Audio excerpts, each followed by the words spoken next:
जय माता, लक्ष्मी जय मां, शेरा वाली मित्रों। नवरात्रि केवल एक पर्व नहीं, बल्कि आध्यात्मिक जागरण का महोत्सव है। यह समय मां दुर्गा की उपासना, शक्ति और भक्ति का होता है। लेकिन क्या आप जानते हैं कि नवरात्रि में कुछ गलतियां आपके जीवन में भयंकर संकट ला सकती हैं? कुछ भूलें ऐसी होती हैं जो आपकी सारी पूजा और व्रत को निष्फल कर सकती हैं। अगर आपने यह गलतियां कर दी तो आपको जीवन भर उनके दुष्परिणाम भुगतने पड़ सकते हैं। मित्रों, आज का प्रश्न बहुत ही महत्वपूर्ण है। अगर आप स्त्री हैं और नवरात्रि का व्रत रख रही हैं, तो यह वीडियो आपके लिए बहुत जरूरी है। अगर आपने यह पूरी जानकारी नहीं ली तो आपकी साधना अधूरी रह सकती है। नवरात्रि में कुछ ऐसे कार्य हैं जिन्हें करने से मां दुर्गा की कृपा की जगह क्रोध मिल सकता है, और अगर ऐसा हुआ तो आपका जीवन कष्टों से भर सकता है। नवरात्रि में ये 5 गलतियां कभी मत करना। व्रत रखते समय यह गलती मत करें, वरना आपके घर में दरिद्रता आ सकती है। अगर आप यह काम कर रहे हैं तो आपकी सारी पूजा निष्फल हो सकती है। इस एक गलती से आपके घर की सुख शांति पूरी तरह नष्ट हो सकती है। अगर आपने यह कार्य कर लिया तो मां लक्ष्मी की कृपा आपसे दूर हो जाएगी। इस आखिरी गलती से मां दुर्गा नाराज हो सकती हैं और आपके जीवन में संकट आ सकते हैं। क्या आप जानना चाहते हैं कि ये 5 गलतियां कौन सी हैं? अगर आप मां दुर्गा की कृपा पाना चाहते हैं तो इस वीडियो को अंत तक जरूर देखें। यह सिर्फ एक साधारण जानकारी नहीं, बल्कि आपके जीवन को बदलने वाला रहस्य है। मित्रों, नवरात्रि की पवित्रता को बनाए रखने के लिए ये बातें याद रखें। सही विधि से पूजा करें, नहीं तो आपकी श्रद्धा व्यर्थ हो सकती है। मां के 9 रूपों की उपासना सही तरीके से करें ताकि आपकी मनोकामना पूरी हो। व्रत और उपवास के नियमों का पालन करें, नहीं तो इसका फल नहीं मिलेगा। नवरात्रि के दौरान कुछ विशेष चीजों का सेवन न करें जिससे आपका शरीर और मन शुद्ध रहे। मां दुर्गा के भजन मंत्र और आरती का सही तरीके से जाप करें ताकि आपकी पूजा सफल हो। मित्रों, अब हम आपको बताएंगे एक प्राचीन कथा। यह कथा आपको नवरात्रि की पवित्रता और शक्ति का रहस्य बताएगी। इस कथा में एक स्त्री ने नवरात्रि के दौरान एक भयानक भूल कर दी, जिसका दुष्परिणाम उसे जीवन भर भोगना पड़ा। आइए जानते हैं यह रहस्यमयी कथा। मित्रों, कथा को शुरू करने से पहले अगर आप हमारे चैनल पर नए हैं तो अभी हमारे चैनल को सब्सक्राइब करें और बेल आइकन दबाएं, क्योंकि नवरात्रि के 9 दिनों तक हम आपके लिए विशेष और महत्वपूर्ण वीडियो अपलोड करने वाले हैं। हर दिन आपको मां दुर्गा की कृपा पाने के अचूक उपाय, नवरात्रि की गुप्त शक्तियां और आध्यात्मिक रहस्य जानने को मिलेंगे। इसलिए जैसे ही हमारी नई वीडियो अपलोड होगी वह सबसे पहले आप तक पहुंचे। तो चलिए अब बिना देर किए जानते हैं वह रहस्यमयी कथा। एक बार की बात है, माता दुर्गा अपने स्वर्ण सिंहासन पर विराजमान थीं। उनके चारों ओर दिव्य प्रकाश फैला हुआ था। वातावरण अत्यंत पवित्र और शांत था। मंद मंद सुगंधित वायु प्रवाहित हो रही थी, जिससे मंदिर का वातावरण और भी मनमोहक लग रहा था। तभी आकाश मार्ग से होते हुए देवर्षि नारद जी वहां पधारे। उनके मुख पर तेजस्वी आभा थी और हाथ में वीणा। वे नारायण नारायण का जाप करते हुए माता के चरणों में नतमस्तक हुए और बोले, माता, मैं आपसे एक अत्यंत महत्वपूर्ण प्रश्न पूछने आया हूं, जो संपूर्ण मानव जाति के कल्याण से जुड़ा है। माता दुर्गा मुस्कुराईं और बोलीं, देवर्षि, आप सदा जिज्ञासु रहते हैं। कहिए, क्या जानना चाहते हैं? देवर्षि नारद जी ने माता दुर्गा की ओर देखा और गंभीर स्वर में बोले, माता, नवरात्रि का समय बहुत ही शुभ और पवित्र माना जाता है। यह केवल एक पर्व नहीं, बल्कि आध्यात्मिक जागरण का अवसर होता है। इस दौरान लोग व्रत रखते हैं, मां दुर्गा की उपासना करते हैं और भजन कीर्तन करते हैं। लेकिन माता, मैंने यह भी देखा है कि कई लोग अनजाने में ऐसी गलतियां कर बैठते हैं जिनके कारण उनकी सारी पूजा निष्फल हो जाती है और उन्हें जीवन भर कष्ट भोगने पड़ते हैं। माता, मैं आपसे जानना चाहता हूं कि नवरात्रि के दौरान कौन से 5 कार्य ऐसे हैं जो मनुष्य को नहीं करने चाहिए। ये कौन सी 5 गलतियां हैं जिनसे बचना आवश्यक है, ताकि मां दुर्गा की कृपा बनी रहे और जीवन में सुख समृद्धि बनी रहे।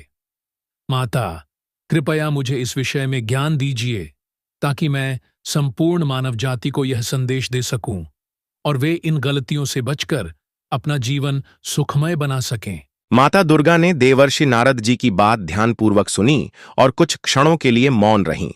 फिर वे गंभीर स्वर में बोलीं, देवर्षि, तुम्हारा प्रश्न अत्यंत महत्वपूर्ण है। मैं तुम्हें इसका उत्तर दूंगी, लेकिन तर्क से नहीं, बल्कि एक कथा के माध्यम से। देवर्षि नारद जी ने माता दुर्गा की वाणी को सुनकर प्रसन्नता व्यक्त की और बोले, माता कृपया वह कथा सुनाइए जिससे संपूर्ण मानव जाति को यह सीख मिले कि नवरात्रि के दौरान कौन से कार्य वर्जित हैं। एक समय की बात है, एक नगर था जो अत्यंत सुंदर और समृद्ध था। इस नगर में बड़े बड़े मंदिर, चौड़ी सड़कें और हरे भरे बाग बगीचे थे। नगर के बीचों बीच एक विशाल तालाब था जिसका पानी इतना स्वच्छ था कि उसमें आसपास के वृक्षों की छवि स्पष्ट दिखाई देती थी। तालाब के चारों ओर हरे भरे पेड़ लगे हुए थे जिन पर रंग बिरंगे पक्षी चहचहाते रहते थे। इन वृक्षों की ठंडी छाया में लोग विश्राम करने आते थे। नगर की गलियां साफ सुथरी थीं और लोग आपस में प्रेम भाव से रहते थे। इसी नगर में एक दंपति रहता था। सेठ गोपाल दास और उनकी पत्नी सुधा गोपाल दास एक प्रतिष्ठित व्यापारी थे जिनका व्यापार दूर दूर तक फैला हुआ था। वे अत्यंत दयालु और धार्मिक प्रवृत्ति के व्यक्ति थे। उनकी पत्नी सुधा भी धर्म कर्म में आस्था रखती थी और अपने परिवार की सुख समृद्धि के लिए पूजा पाठ करती थी। नगर में नवरात्रि का पर्व आने वाला था। इस पावन अवसर पर सेठ गोपाल दास और उनकी पत्नी सुधा बड़े हर्षोल्लास से तैयारियों में जुट गए। पूरा नगर देवी मां के स्वागत के लिए सजने लगा। घर घर में दीप जलाए जा रहे थे। मंदिरों में देवी के भजन गूंज रहे थे और बाजारों में विशेष पकवानों की खुशबू फैल रही थी। सुधा भी अपने घर को सुंदर तरीके से सजाने में व्यस्त थी। उसने पूरे घर में रंगोली बनाई, आम के पत्तों के तोरण लगाए और देवी मां के स्वागत के लिए एक सुंदर पूजा स्थल बनाया। सेठ गोपालदास ने भी बाजार से देवी मां की पूजा के लिए आवश्यक सामग्री खरीदी। इस बार का नवरात्रि उत्सव हमें विशेष रूप से मनाना चाहिए, सुधा ने उत्साहित होकर कहा। हां, बिल्कुल। नवरात्रि देवी मां की उपासना का समय होता है। हमें पूरी श्रद्धा से व्रत और पूजा करनी चाहिए। गोपालदास ने सहमति जताई। नवरात्रि का पर्व शुरू हो गया। नगर के सभी लोग भक्ति में लीन थे। मंदिरों में देवी के भजन गूंज रहे थे और घर घर में देवी की पूजा हो रही थी। लेकिन इस पावन समय में सुधा अनजाने में 5 बड़ी गलतियां कर बैठी, जिनके कारण उनके घर में दरिद्रता और गरीबी ने प्रवेश कर लिया। पहली भूल जो सुधा ने की वह थी अपवित्रता में पूजा करना। नवरात्रि के पहले दिन जब देवी की मूर्ति की स्थापना होनी थी, तब उसने स्नान किए बिना ही पूजा करने का निर्णय लिया। सिर्फ घर में ही पूजा करनी है तो क्या फर्क पड़ता है, उसने मन में सोचा और जल्दी जल्दी पूजन सामग्री लेकर पूजा करने बैठ गई। लेकिन यह उसकी पहली भूल थी। नवरात्रि में पवित्रता का विशेष ध्यान रखना आवश्यक होता है।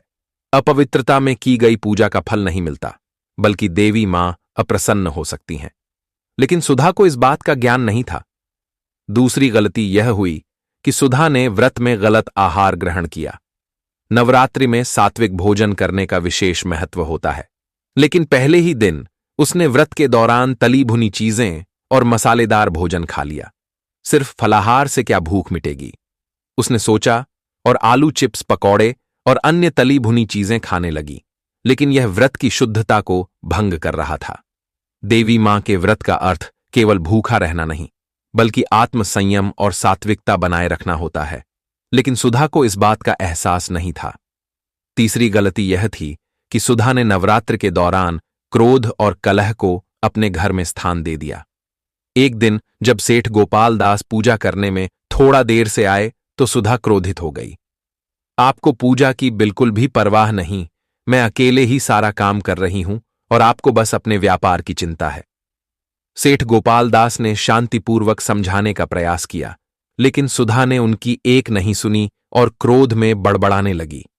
नवरात्रि के दिनों में घर का वातावरण शांत और पवित्र होना चाहिए, लेकिन सुधा की इस गलती से घर में नकारात्मक ऊर्जा का संचार हो गया।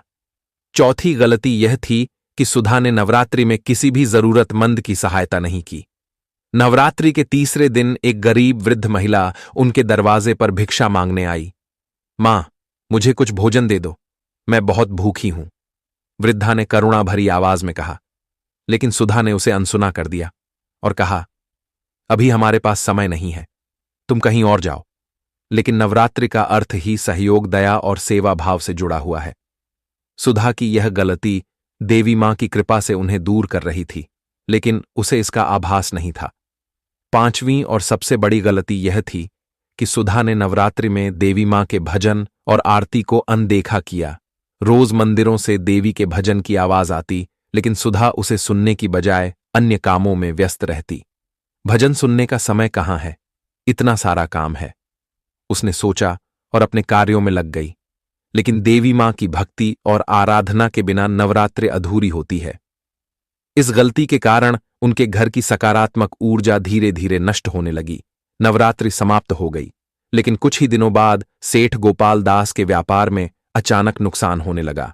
उनके घर में क्लेश बढ़ने लगा, सुख शांति गायब हो गई और चारों ओर अशांति फैल गई।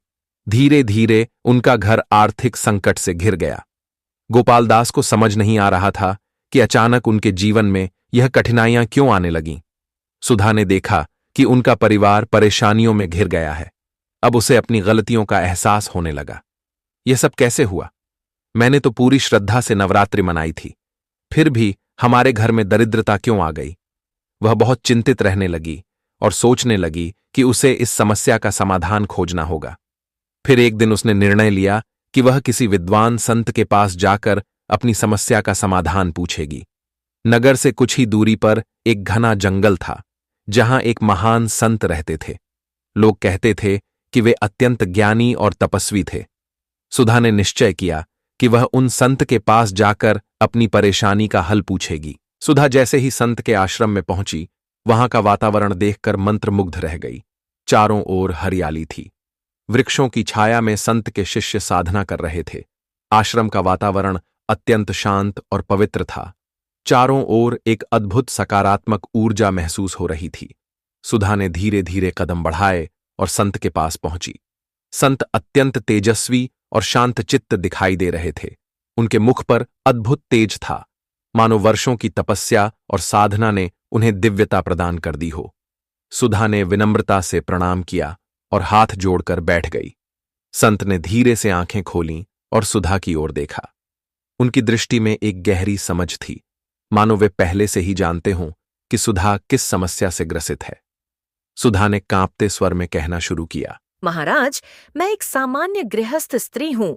मेरे पति और मैंने नवरात्रि का व्रत पूरे विधि विधान से किया, लेकिन हमारे घर में विपत्तियां बढ़ती ही चली गईं। जहां पहले सुख शांति थी, अब वहां दरिद्रता और कलह ने स्थान ले लिया है। मैं यह समझने में असमर्थ हूँ कि आखिर मुझसे कौन सी भूल हुई, जिसके कारण हमारे जीवन में इतना कष्ट आ गया। सुधा की आंखों में आंसू आ गए। उसने आगे कहना जारी रखा, मैंने सुना है कि आप बहुत ज्ञानी हैं और आपके पास हर समस्या का समाधान होता है। कृपया मेरी सहायता करें।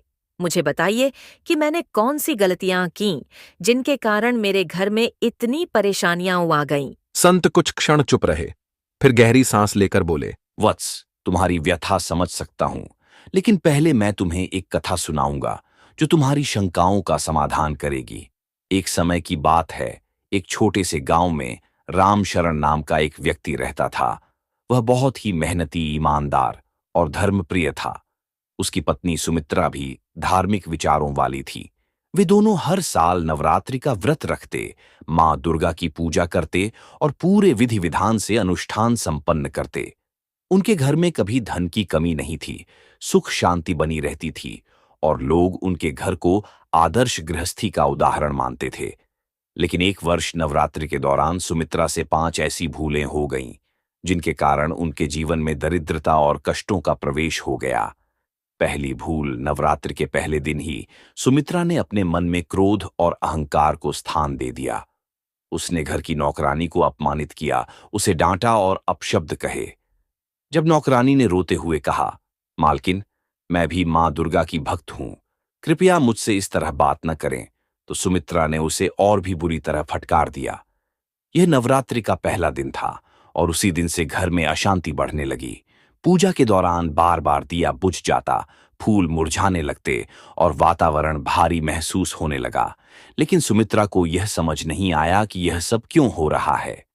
दूसरी भूल, नवरात्रि के तीसरे दिन गांव में एक उत्सव था और सुमित्रा की सहेलियां वहां आईं। उन्होंने आग्रह किया कि थोड़ा स्वादिष्ट खाना खा लेते हैं। मां दुर्गा को कौन सा फर्क पड़ता है। सुमित्रा ने बिना सोचे समझे मसालेदार और गरिष्ठ भोजन बना लिया। उसने प्याज लहसुन का भी उपयोग किया, जबकि व्रत के दौरान इनका परहेज करना चाहिए था। उसी रात उसका पति रामशरण व्यापार में भारी नुकसान की खबर लेकर घर लौटा। तीसरी भूल, नवरात्रि के 5वें दिन गांव में एक वृद्ध संत आए। उन्होंने सुमित्रा से अन्न और वस्त्र दान करने की विनती की, लेकिन सुमित्रा ने कहा, मैं अपने घर का अन्न बाहर नहीं बांट सकती। पहले अपना घर संभालूं, फिर किसी और को दूंगी। वृद्ध संत मुस्कुराए और बोले, बेटी, नवरात्रि केवल उपवास करने का समय नहीं, बल्कि सेवा और दान का अवसर भी है। जो स्वयं को संकुचित रखता है, मां लक्ष्मी उससे दूर चली जाती है। लेकिन सुमित्रा ने उनकी बातों को अनसुना कर दिया। चौथी भूल, 7वें दिन सुमित्रा और रामशरण के बीच किसी छोटी सी बात पर विवाद हो गया। विवाद इतना बढ़ा कि दोनों के बीच कटु शब्दों का आदान प्रदान हुआ। मां दुर्गा के उपासना काल में घर के वातावरण को शुद्ध और शांत रखना चाहिए, लेकिन उनके घर में तो झगड़े बढ़ने लगे। रामशरण चिड़चिड़े हो गए और घर की सुख शांति धीरे धीरे समाप्त होने लगी। 5वीं भूल, आखिरी दिन जब कन्या पूजन का समय आया तो सुमित्रा ने केवल दिखावे के लिए कन्याओं को भोजन कराया। वह मन से खुश नहीं थी, बस यह सोच रही थी कि लोग क्या कहेंगे। जब कन्याओं को भोजन करवाने के बाद उनका आशीर्वाद लेने का समय आया तो एक छोटी कन्या ने कहा, मां, सच्ची भक्ति मन से होती है, सिर्फ रस्म निभाने से कुछ नहीं होता। सुमित्रा को बहुत गुस्सा आया और उसने कन्याओं को जल्दी जल्दी विदा कर दिया। जैसे ही वे गईं, घर की सारी चीजें अस्त व्यस्त हो गईं। नवरात्रि के समाप्त होते ही रामशरण का व्यापार पूरी तरह ठप हो गया। उनकी दुकान में आग लग गई, जिससे उन्हें बहुत बड़ा नुकसान हुआ। घर में अजीब सी उदासी छा गई। पहले जो घर खुशियों से भरा रहता था, अब वहां निराशा फैल गई थी।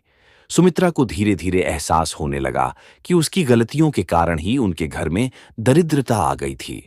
मां दुर्गा की कृपा पाने के लिए केवल व्रत रखना ही पर्याप्त नहीं, मन, वचन और कर्म से भी शुद्धता आवश्यक होती है। संत जी ने कथा समाप्त की और गहरी सांस लेते हुए बोले, बेटी, अब मैं तुम्हें तर्क से उत्तर देता हूं, ध्यान से सुनो। सुधा ने श्रद्धा से सिर झुका लिया और पूरी तरह संत जी की बातों को सुनने के लिए तैयार हो गई। संत जी ने गंभीर स्वर में कहना शुरू किया, वत्स, नवरात्रि केवल एक पर्व नहीं, बल्कि आत्मशुद्धि और आध्यात्मिक जागरण का समय होता है। यह केवल उपवास रखने या दिखावटी पूजा करने का अवसर नहीं, बल्कि हमारे विचार, आचरण और जीवन शैली को सुधारने का समय होता है। यदि कोई व्यक्ति व्रत रखता है, लेकिन मन में बुरे विचार, क्रोध, अहंकार और स्वार्थ पालता है, तो उसकी साधना व्यर्थ हो जाती है।